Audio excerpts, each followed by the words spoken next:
सौ बात की एक बात यह कि धुरंधर फिल्म में पब्लिक ने लियारी तो देख लिया, लेकिन लियारी की कहानी क्या है यह ना तो लोग जानते हैं और ना ही लोगों को यह इतिहास कभी बताया गया। कराची शहर को बस पाकिस्तान के एक शहर के तौर पर ही ज्यादातर पब्लिक जानती है, क्योंकि इतिहास तो राजे रजवाड़ों और साम्राज्यों का ही पढ़ाया जाता। किसने बसाया था यह कराची? मुस्लिम शासकों ने या हिंदू राजाओं ने?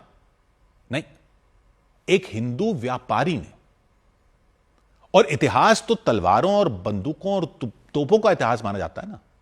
व्यापारियों का इतिहास तो इतिहास माना ही नहीं जाता। लेकिन इतिहास सिर्फ मुगलों का नहीं है, सिर्फ अंग्रेजों का नहीं है, सिर्फ भारत पाकिस्तान का नहीं है। क्यों नहीं पता हो आज की पीढ़ी को, जिनको इंदौर में गंदे पानी की खबर बताते वक्त यह ध्यान में आता है कि इंदौर तो देश का सबसे साफ शहर कहा जाता है, उस पब्लिक को क्यों ना पता हो कि वो भी एक वक्त था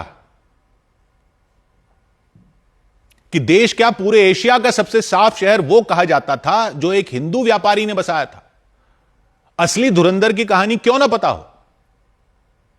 यह कहानी शुरू हुई 18वीं सदी में।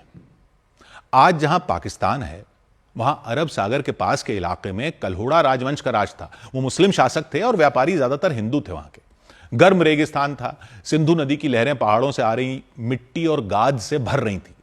कई पुराने बंदरगाह थे, जैसे शाह बंदर, लारी बंदर, थट्टा, वो सब डूबने लगे। व्यापारियों की चिंता बढ़ने लगी।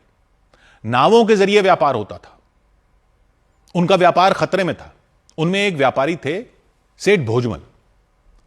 भोजमल भाटिया सिंध के सेवण से आते थे। सदियों से उनके पूर्वज व्यापार करते आए थे। 15वीं सदी से मसाले, कपड़े, अनाज दूर दूर तक बेचते थे। लेकिन अब बंदरगाह पर जहाज फंस रहे थे मिट्टी और गाद में। 1729 का साल था। सेठ भोजमल अपने साथियों के साथ अरब सागर के किनारे पर तलाश के लिए निकले कि जहाज कहां आ सकते हैं।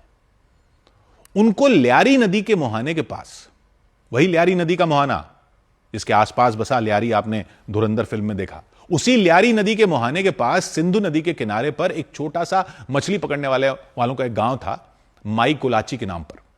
कहते हैं वहां के मछुआरे माई कोलाची को एक देवी के रूप में पूजते थे। वहां बलोच और सिंधी मछुआरे रहते थे। लेकिन भोजमल भाटिया को वहां दिखा एक प्राकृतिक बंदरगाह। मनोड़ा द्वीप के पास ऐसा गहरा पानी था जहां जहाज आसानी से आ सकते थे, लेकिन डाकुओं और लुटेरों का खतरा था। समुद्री डाकू भी आते थे।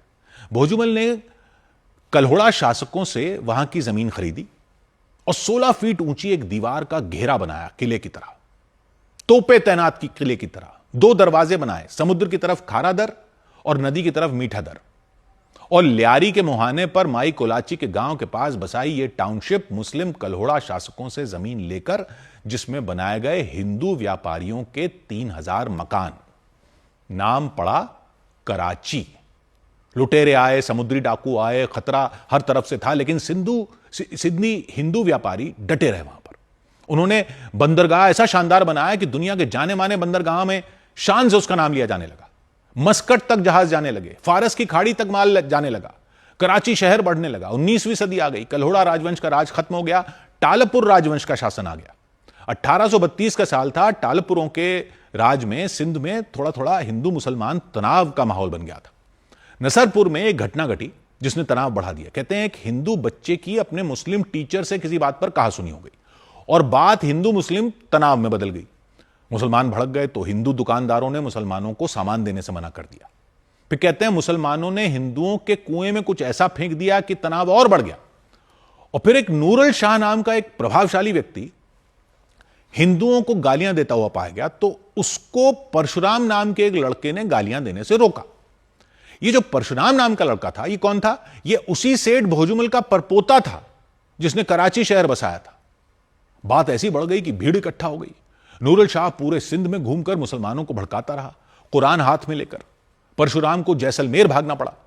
मामला वहां के शासक मीर मुराद अली टालपुर के दरबार में पहुंचा और परशुराम के पिता यानी सेठ भोजमल के पोते सेठ होतचंद को बुलाया गया हैदराबाद। भोजमल का परिवार बहुत रईस हो चुका था।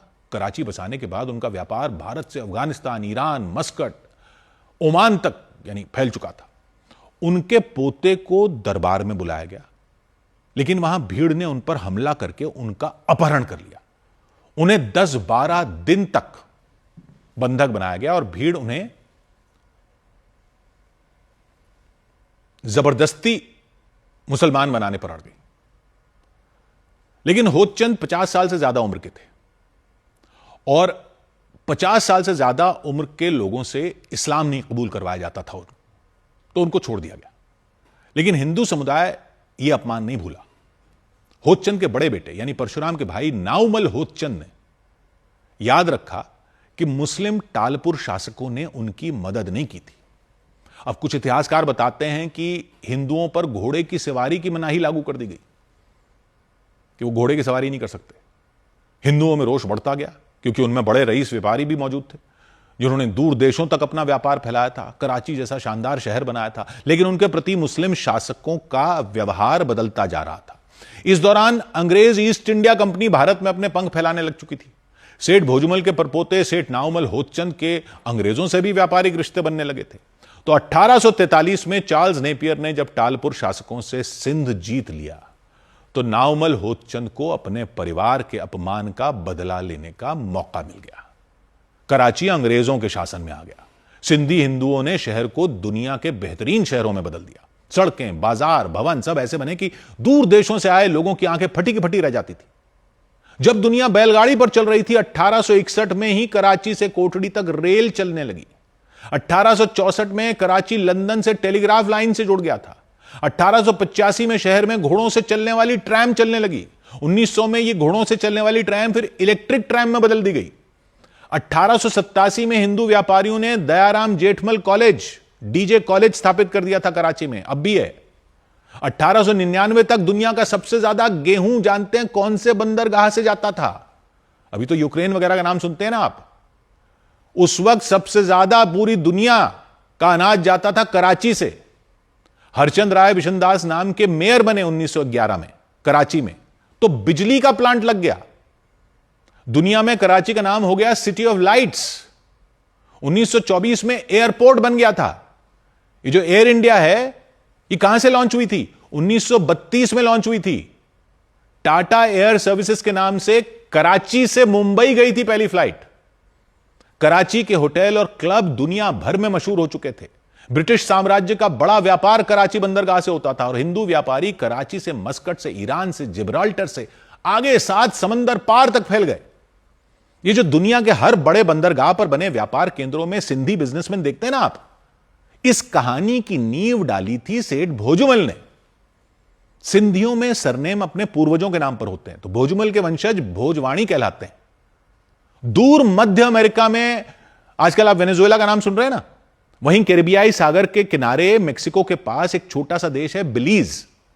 बिलीज में भी एक चौक है जिसका नाम है भोजवाणी स्क्वायर, क्योंकि वहां के विकास में भी चंदर भोजवाणी नाम के एक व्यापारी का हाथ था।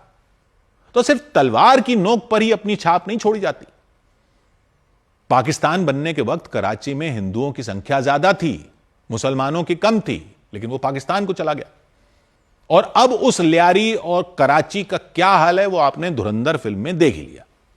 जो कराची शहर ऐसा था कि जिन्ना ने उसको पाकिस्तान की राजधानी बनाया था, वो आज कैसा है सबके सामने है। इसलिए इतिहास के ये वाले पन्ने भी जानने जरूरी हैं। इतिहास बनाने वाले सिर्फ तख्तों पर बैठने वाले नहीं होते, सिर्फ ताज पहनने वाले नहीं होते, सिर्फ नेता लोग नहीं होते। हां, जय जवान बोलिए, जय किसान बोलिए, हां जय विज्ञान बोलिए, लेकिन व्यापारी भी देश के निर्माता होते हैं। वो पाकिस्तान का कराची नहीं है। उसकी पहचान भले ही उन लोगों ने आज रहमान डकैत जैसे लोगों ने बना दी हो, लेकिन असली धुरंधर को मत भूलिएगा। सेठ भोजमल धुरंधर, 100 बात की एक बात।